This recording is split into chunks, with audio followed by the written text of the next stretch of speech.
Bonjour. Comment se manifeste le surconscient?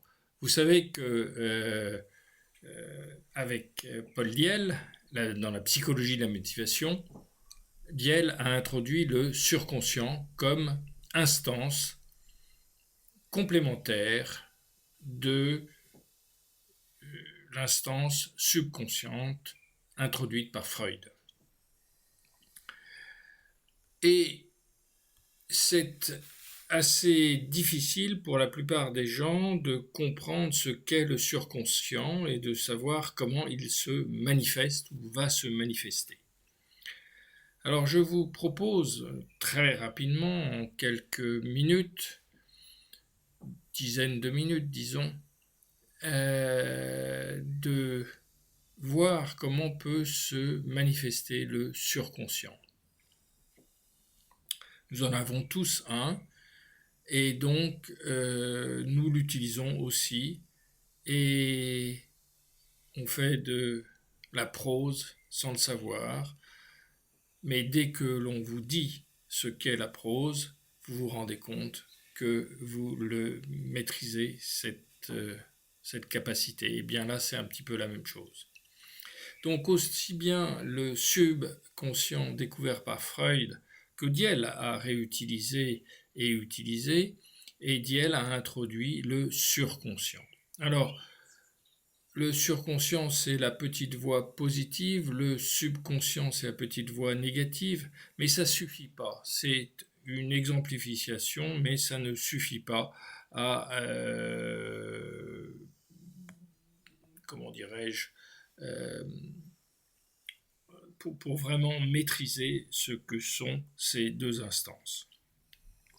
Vous avez le conscient, c'est quand vous pensez votre vie, vous êtes conscient de votre vie, et le but de la vie, c'est de penser sa vie, c'est-à-dire d'être conscient de ce que l'on fait.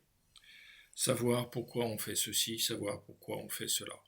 Et je dis pas peu importe ce que l'on fait, parce qu'il y a des choses qu'il ne faut pas faire, qui sont contraires au sens de la vie en tant que telle, mais il y a des choses qu'on fait, on va au travail, on se marie, on a des enfants, il y a beaucoup d'activités, et la plupart des gens font ces activités comme forcés, comme obligés. Par qui, on ne sait pas. Vraisemblablement de façon moralisante ou de façon conventionnelle. Ça, c'est le conscient. L'extra-conscient est constitué du subconscient et du surconscient. Le subconscient, Freud en a fait l'expérience et a montré que les actes manqués sont une des manifestations du subconscient. Diel le confirme tout à fait, et c'est bien appuyé sur cette découverte, mais l'a complétée par le surconscient. Et qu'est-ce qui a donné à Paul Diel cette notion de surconscient? Eh bien, c'est les inquiétudes que nous avons au cours de notre vie en permanence. On a la peur du gendarme, on a des peurs ici et là dans tous les sens. Et cette peur, c'est la manifestation du surconscient. La peur est un sentiment naturel qui implique une réaction. Les animaux ont des peurs et réagissent à la peur soit par la fuite, soit par l'attaque. L'être humain, au niveau de l'être humain, nous n'avons plus d'instinct, mais nous savons très très bien quand nous faisons quelque chose de mal, de contraire à la vie en tant que vie. Et on a peur, dans ce cas-là, un sentiment diffus. on se sent coupable. De cette culpabilité, Paul Diel en a fait la culpe vitale, c'est-à-dire l'erreur de base, l'erreur naturelle que l'on a et qui va être refoulée pour devenir la culpabilité vaniteuse. La culpe vaniteuse et la culpe est, EST, la culpe vitale refoulée, c'est-à-dire qu'on ne veut pas voir. Parce qu'on ne veut pas voir nos fautes. Qui que ce soit, vous lui dites, vous avez fait une erreur ici, vous faites, ah, fiche-moi la paix, j'ai aussi des qualités, fiche-moi la paix, j'ai ceci, ça. On ne veut pas voir nos erreurs. Et le plus dur, c'est en général que c'est nos enfants qui nous font remarquer nos erreurs. Alors ça nous met hors de nous, parce qu'on ne peut pas se fâcher contre un enfant, et l'enfant sent, voit, et la vérité sort de la bouche des enfants. Eh oui, la vérité sort de la bouche des enfants. Les enfants voient, perçoivent, ressentent un petit peu parce qu'ils sont ils sont à un état où ce n'est pas encore complètement formé, le surconscient et le subconscient, et donc ils vont l'exprimer. Et ça nous vexe terriblement. Bon. Mais de cette peur en découle une peur exagérée. C'est-à-dire qu'on va se reprocher, on ne voit pas, on ne veut pas voir sa faute, mais alors quand on la voit, on l'exagère, on la dramatise de façon extraordinaire, de façon à dire, regardez, elle est tellement grande, mon erreur, que je ne peux pas ne pas, je ne peux pas la voir, c'est pas, enfin, la voir, ça serait tellement catastrophique, c'est une telle erreur de ma part que je l'exagère pour pouvoir me justifier de continuer à la nier. Et ça donne l'angoisse. L'angoisse qui va être cette peur exagérée. Et on va sentir, le surconscient va nous dire, voilà, tu as bien fait, tu as aidé quelqu'un qui est tombé dans la rue, tu l'as relevé. C'est pas le fait de lui tendre la main, c'est pas le fait d'avoir fait ça, c'est le fait c'est un sentiment tellement fort, humain, d'aider quelqu'un qui vient de se faire mal, que la personne qui est insensible à ça est une personne qui refuse la vie. Et cette personne, avec son cynisme, sa banalisation, le cynisme étant la banalisation extrême, si vous voulez, eh bien, est en train de détruire son surconscient, est en train de détruire le sens de la vie. Et le banalisé est celui qui détruit son aspiration pour le sens de la vie. Donc, on va démarrer par une inquiétude qui va se transformer, qui est l'expression d'une peur, qui, elle, va être exagérée pour devenir une angoisse. Et l'angoisse va vous faire des cauchemars, l'angoisse va vous va vous mener une vie absolument infernale, avec deux solutions. Soit on exagère, c'est la fuite en avant, on va vers de plus en plus de cynisme, soit on reconnaît qu'on s'est trompé, mais ça, c'est très très rare et c'est un petit peu exceptionnel.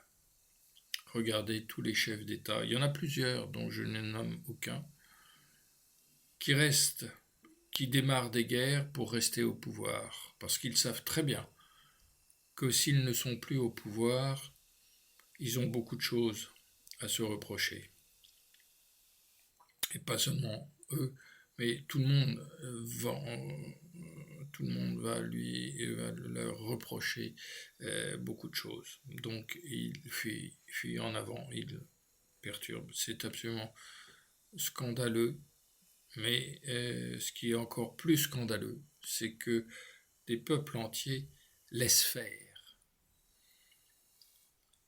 Et il n'y a pas suffisamment de prise de conscience et de courage rassemblés. Pourtant, il y a des courages individuels, ça je le sais, mais il n'y a pas suffisamment de courage rassemblé pour lutter contre tout un système qui s'est mis en place et qui est dirigé par des gens qui n'ont plus de conscience normale.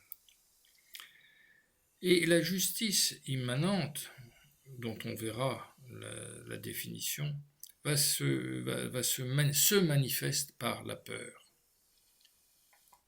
Alors, qu'en est-il de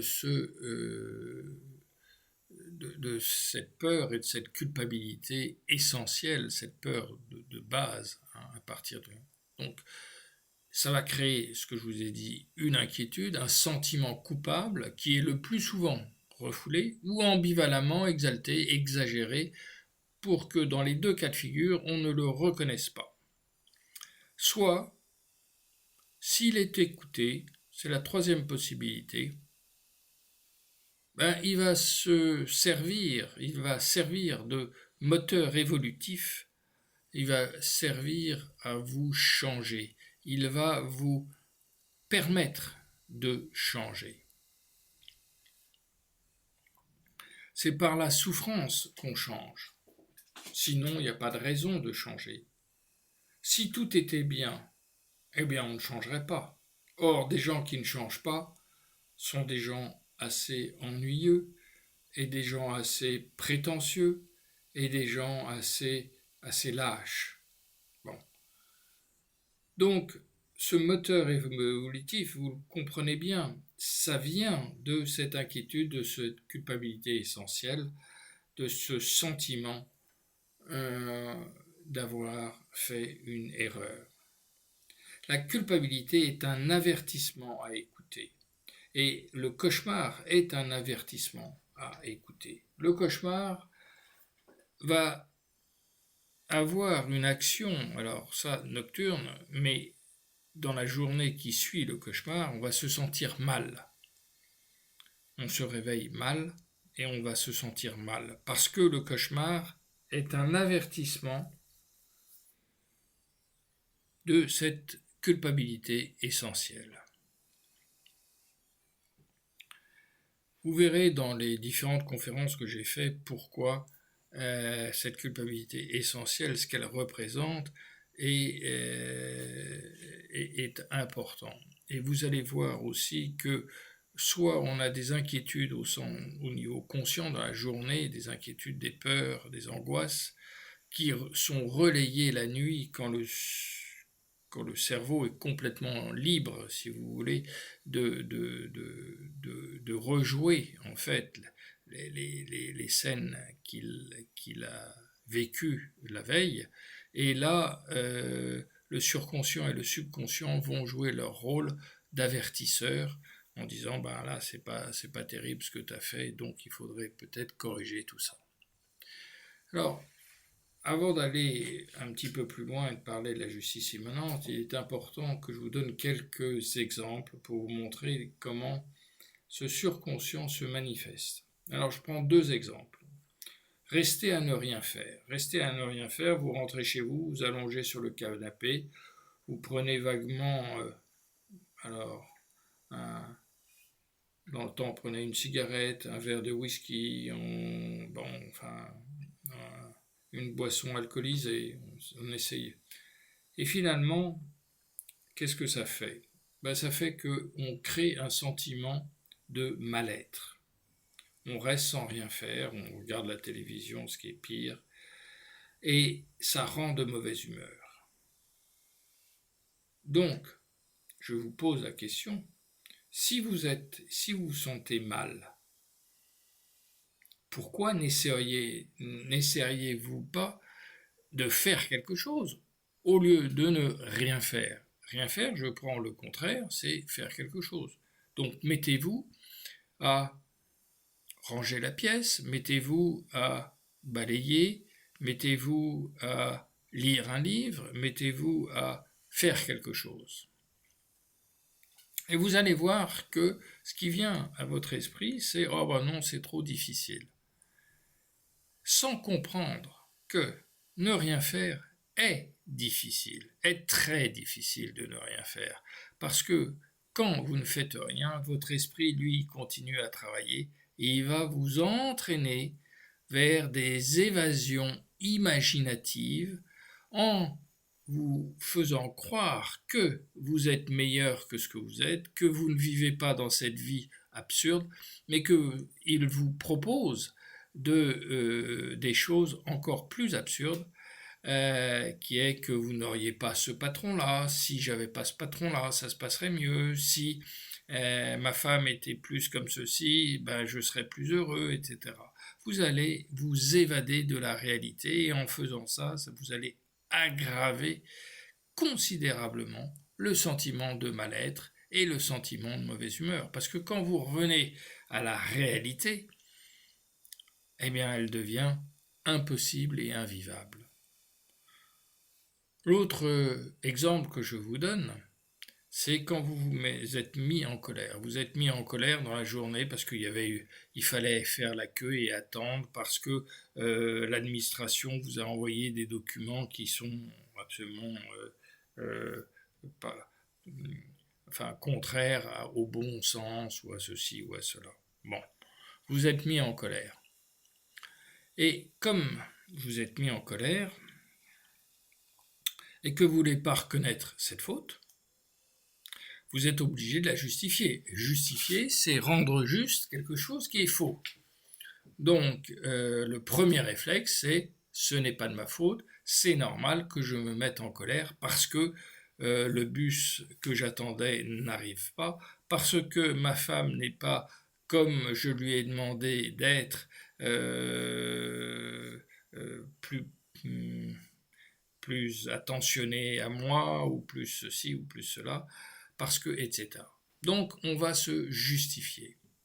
Et en se justifiant, ça permet de maintenir la colère qui est en nous. C'est-à-dire que je me mets en colère et je maintiens que c'est pas de ma faute si je me suis mis en colère. Donc je vais trouver des justifications et ces justifications vont renforcer le fait qu'il faut que je maintienne ma position. Je me suis trompé, je veux pas reconnaître que je me suis trompé, donc je continue et je perdure dans mon erreur. Et en perdurant dans mon erreur, ben je maintiens en moi ma colère.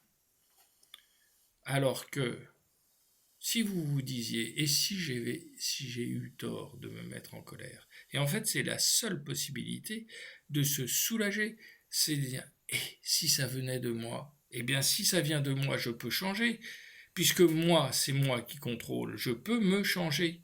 Ah non, c'est trop difficile, que je vais perdre la face. Il y a un film qui s'appelle La Face, parce que il y a un procureur de la République qui condamne une personne parce que sinon il perdrait la face. Mais c'est trop difficile. Il ne peut pas perdre la face. Et combien de gens, pour ce prétexte de ne pas perdre la face, s'enferment dans des erreurs de plus en plus graves et de plus en plus fortes. Au début, ils croient que c'est trop difficile de se poser la question, et si j'avais eu tort, et de reconnaître qu'on a eu tort. C'est pas difficile du tout, bien au contraire. Et ça soulage, mais alors, complètement, ces inquiétudes. Donc, cette notion d'immanence, parce que cette immanence, ça vient avec le surconscient, et ça vient avec cette culpabilité essentielle, c'est une notion qui a 4 composantes. D'une part, elle est instantanée et immédiate. D'autre part, elle est obligatoire. Rien ne peut l'empêcher parce que le monde intérieur est régi par des lois comme le monde extérieur est régi par d'autres lois. Celles de la physique, celles de la psychologie règlent les lois du monde intérieur.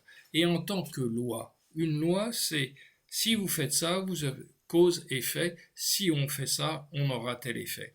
Eh bien, avec ce côté légal, vous avez impossibilité d'éviter que ça ne se produise pas. Ça se produira forcément.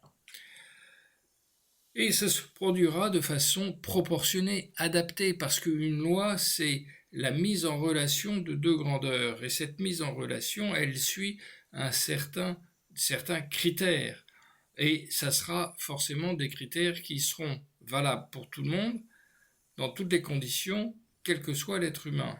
Donc, quelle que soit l'époque dans lequel, que ce soit il y a 200 ans, que ce soit maintenant ou que ce soit dans 1000 ans, ça sera exactement normalement la même chose. La physique a toujours existé, les lois du monde intérieur ont toujours existé. Donc elles sont par conséquence forcément proportionnées et adaptées, parce que sinon ça ne serait pas des lois. Bon. Et quatrièmement, elles ont le mérite d'exister. Ça, c'est parce que c'est un postulat de départ d'existence qui est important. Donc avec ces 4 critères, vous avez cette notion d'immanence. Et cette immanence fait que ça existe et que le surconscient comme le subconscient sont là et existent comme instances extra-conscientes, en dehors du conscient. Hein, mais la petite voix est positive et la petite voix négative, ce que je vous disais tout à l'heure, qui c'est un petit peu réducteur de dire ça, mais ça peut vous aider à mieux le comprendre. Eh bien ça existe et c'est ce avec quoi on va devoir faire face. Voilà ce que je voulais vous dire aujourd'hui. Reprenez ça et vous allez voir que pour les lois, on a des lois comme en mathématiques qui sont associatives, qui sont commutatives, qui sont réflexives, etc., etc. On a les mêmes qualités dans les lois du monde intérieur. Vous pouvez suivre donc les cours de l'EHEPM, l'École des hautes études en psychologie mathématique. Vous m'écrivez à ehepm.com, vous trouverez contact à ehepm.com ou bien mail mail@ehepm.com et vous m'écrivez et je vous réponds, vous obtiendrez forcément une réponse de ma part. Vous pouvez utiliser également les commentaires si besoin dans YouTube. Voilà. Eh bien, écoutez, je vous remercie de votre écoute, de votre fidélité. Et n'hésitez pas à en parler à une personne, pas à 25, à une personne qui pourra partager ce que vous avez ressenti, si vous avez ressenti un bien-être en écoutant cette conférence. Voilà, je vous remercie, puis je vais vous souhaiter une bonne soirée ou une bonne journée selon l'heure à laquelle vous regardez, visualisez cette conférence. Merci.